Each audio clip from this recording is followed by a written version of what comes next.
Assalamualaikum warahmatullahi wabarakatuh. Alhamdulillahirrabbilalamin.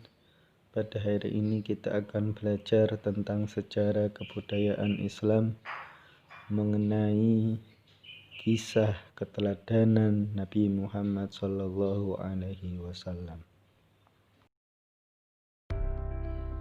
Nabi Muhammad mempunyai ayah yang bernama Abdullah dan ibunya yang bernama Aminah.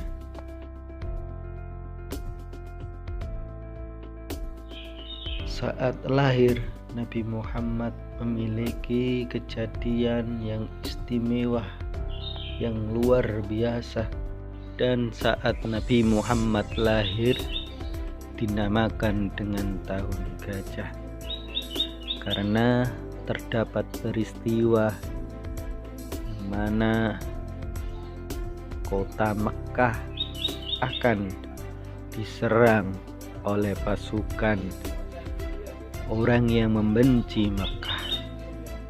Kemudian Allah menurunkan bala tentaranya berupa burung, yakni burung ababil, seperti yang dijelaskan di surat Al-Fil. Burung ababil membawa batu kerikil yang diambil dari neraka dan dilemparkan kepada pasukan yang menaiki gajah. Dalam berdakwah, Nabi Muhammad memiliki dua periode.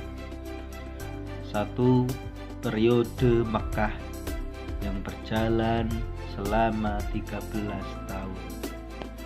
Dan yang kedua adalah periode Madinah yang berjalan selama 10 tahun. Nabi Muhammad mengalami banyak rintangan, banyak tantangan dari kafir Quraisy. Beliau dan pengikutnya dilempari, dicaci maki, bahkan hampir ada yang sampai dibunuh. Di antaranya sahabat beliau yang bernama Bilal bin Rabah disiksa karena mengucapkan Allah Ahad, Ahad yang bermakna bahwa Tuhan itu ada satu, yakni Allah.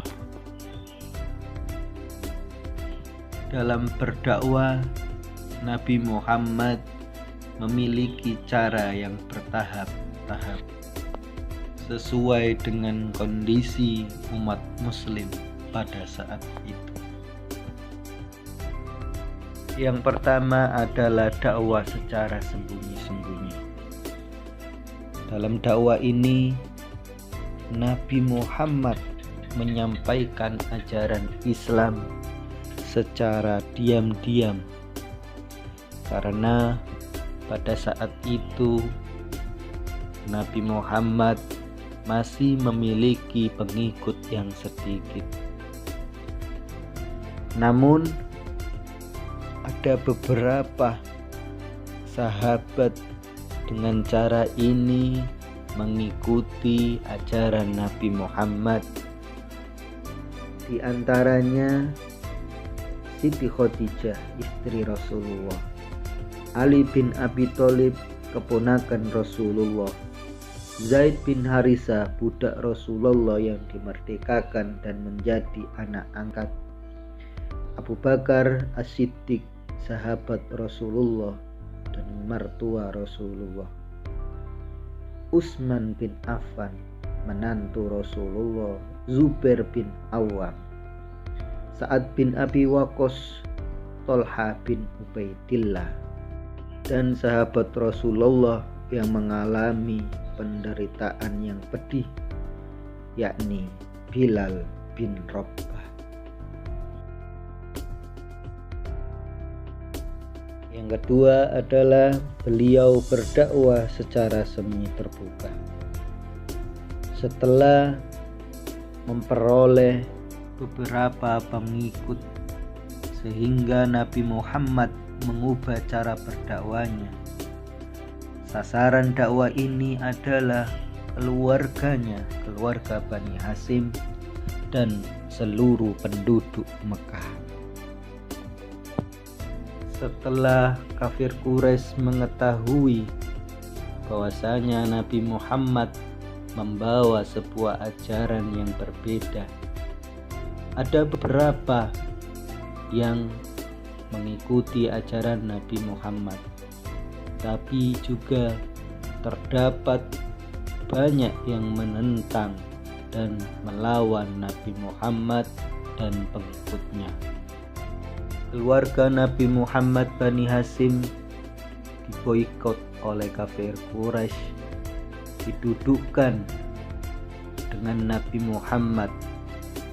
Nabi Muhammad ditawari oleh kaum kafir Quraisy. Mereka membujuk agar Nabi Muhammad tidak melanjutkan dakwahnya dengan ditawari berupa harta, berupa wanita, dan berupa jabatan. Namun Nabi Muhammad memilih untuk melanjutkan dakwahnya. Nomor yang ketiga adalah dakwah secara terbuka.